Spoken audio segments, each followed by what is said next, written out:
It's very high time for the President to have his drug test. Huwag na siyang magantay na kalagkarin natin siya galing sa Malacanang at ang taong bayan na ang kumalagkad sa kanya, kagaya ng ginawa ng taong bayan sa kanyang ama. Ma'am Sandra Cam, before po itong milyonaryo at sinindikato na pagpapatakbo ng PCSO under Mel Robles at the auspices of the authority of the President, what do you like to comment dito sa panawagan ni former Executive Secretary Vic Rodriguez, the first Executive Secretary of Bongbong Marcos Jr., na magpa-drug test, hair follicle, and among others para tuldukan ang question sa integridad at kapabilidad ng kanyang mental state and psychological capability bilang Pangulo ng Bansa? Ma'am Sandra Cam. That's very correct, Eric and Dr. Abandoy. We really need to have the President, Ferdinand Bongbong Marcos, to have his drug test immediately. Wag na niyang papalipasin ng oras kasi lalong-lalo siyang malulubog sa kumunoy. As a matter of fact, according to our very dear friend Maharlika, inilabas na niya ang ebidensya ng agent, ng PDEA agent na yan. And he is very willing to attend or to face any investigation, whether it's in Congress or in the Senate. Ayun. So, nananawagan ako, my personal nito po ay I'm calling the President now to have his own drug test. Sa publiko niya gawin yan para ipakita sa tao kung malinis siya, di malalaman natin kung malinis.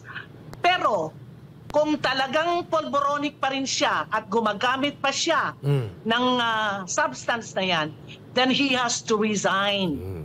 He has to resign if he still loves the Philippines. Ang nangyayari kasi, ka Eric at Doktora, ay ang personal lang nila na bulsa ang iniisip nila.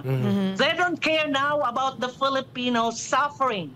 Obviously. Napakamahal po ng ating mga bigas. Yung batang kumakanta ng Cebuano, ang kanyang ikinakanta asa na yung 20 pesos na per kilong ipinangako ni Presidente Marcos. So, it's right time for him. It's a very high time for the President to have his drug test. Huwag na siyang magantay na kalagkarin natin siya galing sa Malacanang at ang taong bayan na ang kumalagkad sa kanya, kagaya ng ginawa ng taong bayan sa kanyang ama. Maawa kayo, Mr. President, your First Lady, dahil alam naman po namin na hindi ka naman talaga ang nagpapatakbo sa Pilipinas. Hindi naman ikaw ang utak na nasa likod, kung hindi ang mahal mong asawa. Remember that the First Lady has never been elected. Yes. But he assumed the presidency right now. He's acting like a president. Hindi po siya. Hindi po siya nabigyan ng mandato, boto ng kahit isang Pilipino na bumoto sa kanya. Tama. Kung kaya, Mr. President, wag na po nating patagalin.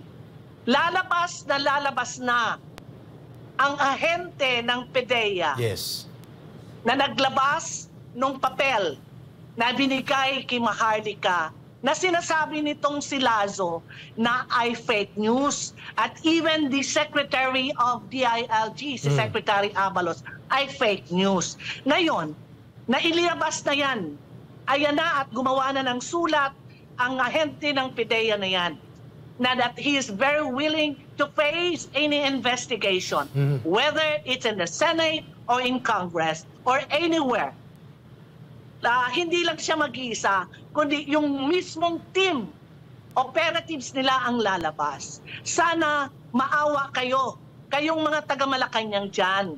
Maawa naman kayo sa bayan natin. Masyado ng pagtitiis at masyado nyo ng binalahura.